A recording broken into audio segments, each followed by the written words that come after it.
Hello students, today we will discuss about the formula bar used in Excel 2016. The formula bar displays the cell address and the contents of the current cell.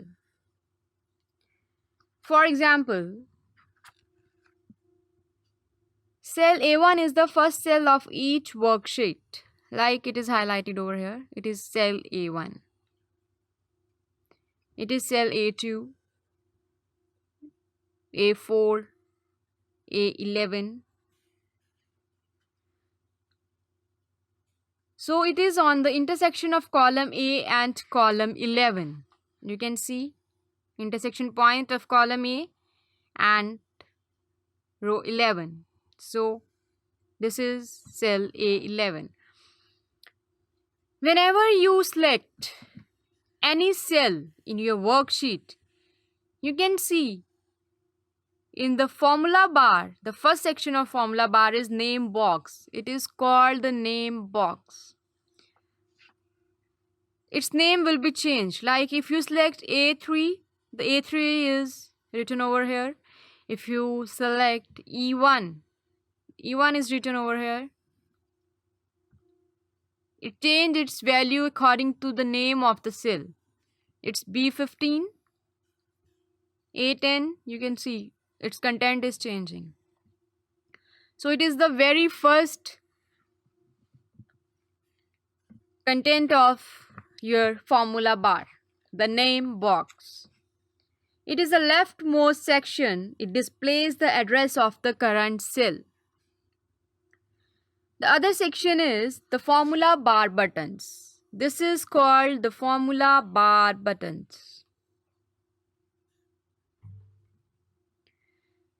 It is a middle section. It appears as a rather nondescript button displaying only an indent circle on the left and the insert function button on the right. It's having insert function button. When you start making or editing a cell entry, the cancel and enter buttons appear between them. Now you can see they are disappeared. You can't press the buttons because they are disabled now. Whenever you try to enter your entry, that is you are writing here something, then these buttons will be appeared. It is cancel button, it is the enter button. So this is the middle section of your formula bar. It is known as the formula bar buttons. The other one is cell contents. This formula bar, this one, this last section of formula bar is the cell contents. Whatever you write in your cell and whatever its value be, it will be displayed on your cell content, this one.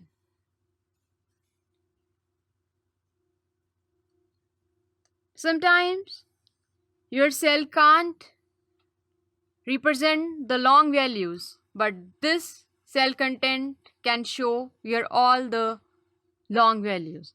Like if you write on the D column, that is,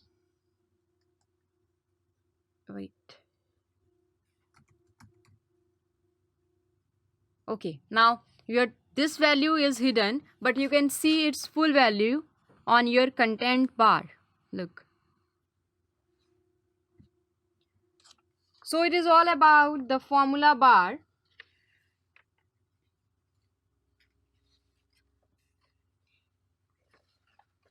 Now let us discuss what we do in the worksheet area.